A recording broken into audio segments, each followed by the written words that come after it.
नमस्ते साथीहरू। हामी अनुपात र समानुपातको श्रृङ्खलामा छौँ। खरिदार विशेष दोस्रो पत्रको चाहिँ 30 मार्क्सको छ। त्यसमा चाहिँ हामी गणित अन्तर्गत अनुपात र समानुपातको चाहिँ अस्ति हामीले प्रश्न नम्बर 1 गरेका थियौँ, आज 2 गर्दैछौँ। प्रश्नमा चाहिँ के भनिएको छ भन्दाखेरि 90 लिटरको मिश्रणमा दुध र पानीको अनुपात 4:1 छ।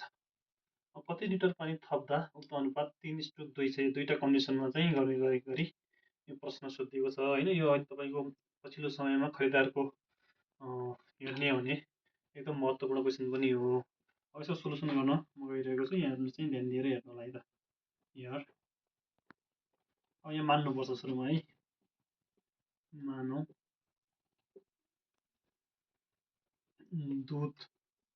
दुधको परिमाण भनौँ न है, परिमाण इक्वल टु 4x होइन, र पानीको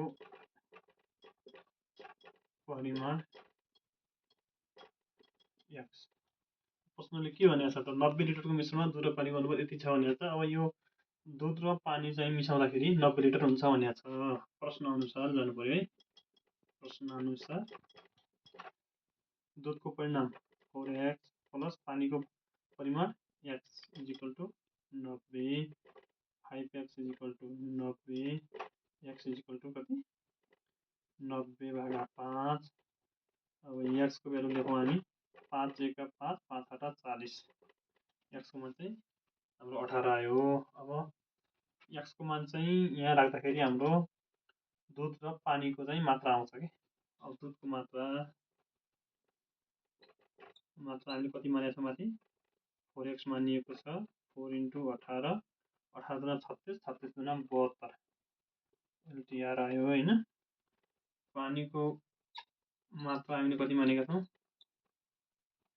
हामी x मानेका छौँ। x को भ्यालु कति छ 18 छ, इक्वल टु 18 LTR। अब यो चाहिँ पहिलो चाहिँ शर्त अनुसारको यो हो अवस्था। अब हामीले यो पानी र दुधको मात्रा निकाल्यौँ।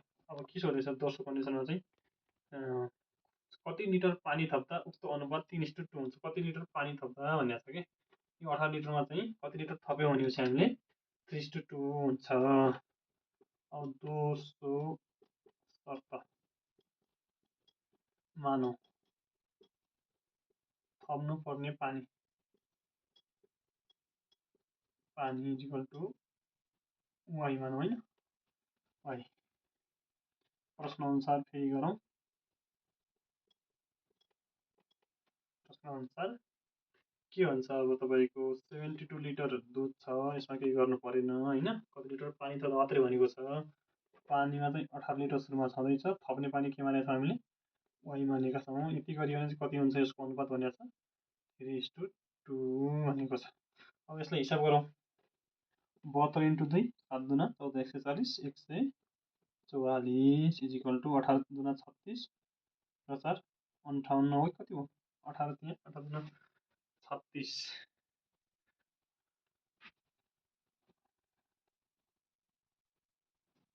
54 होइन, प्लस 3y। y को भ्यालु निकाल्ने हामीले होइन। 144 छ, यता इक्वल्स उतापट्टि चाहिँ प्लस छ भने चाहिँ माइनस हो, इक्वल टु 3y।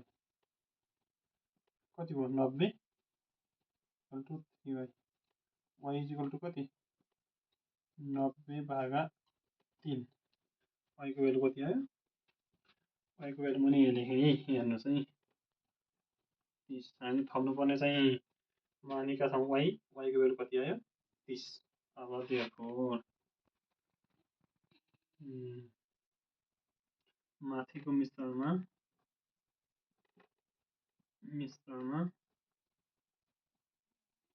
थप्नु पर्ने पानीको मात्रा 30 LTR रहेछ। यतिसम्म गर्न सक्यो भने चाहिँ हाम्रो चाहिँ 5 मार्क्स हुन्छ, 5 मार्क्स आउँछ। अब यो सर फेरि हेरौँ त हामीले के गर्यौँ भन्दाखेरिमा दुधको परिणाम चाहिँ 4:1, दुध र पानीको अनुपात 4:1 छ मान्यौँ सुरुमा। दुधको परिणाम 4x, पानीको परिणाम x। अब प्रश्न अनुसार यो जोड्दाखेरि चाहिँ 90 हुन्छ। एक्सको भ्यालु निकाल्यौँ, एक्सको भ्यालु चाहिँ 18 आयो। 18 ले चाहिँ 4 लाई मल्टिप्लाई गर्दा 72 लिटर चाहिँ दुध आयो। एक्सको भ्यालु चाहिँ राख्दाखेरि 18, पानीको मात्रा 18 लिटर आयो। तपाईँको त्यसपछि दोस्रो शर्तमा के भनेको छ, कति लिटर पानी थप्दा चाहिँ उक्त अनुपात 3:2 हुन्छ भनेको छ। मानव थप्नुपर्ने भने वाइ 72 को 72 लिटर पानी दुधको मात्रा छ। पानीको थप्नुपर्ने भनेको छ 18 प्लस वाइ थप्यौँ इजिकल टु 3:2 हो। यो हिसाब गर्दाखेरि वाइको मान 90/3, वाइको मान 30 आयो।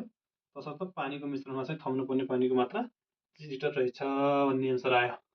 साथीहरू, तपाईँहरूलाई कस्तो लागिरहेको छ भिडियो, यसो फिडब्याक दिनु होला। अहिलेको लागि चाहिँ यति नै। यस्तै यस्तै प्रकारका भिडियोहरू चाहिँ दिनै ल्याउने प्रयास गर्ने नै छु म। धन्यवाद। Thank you so much.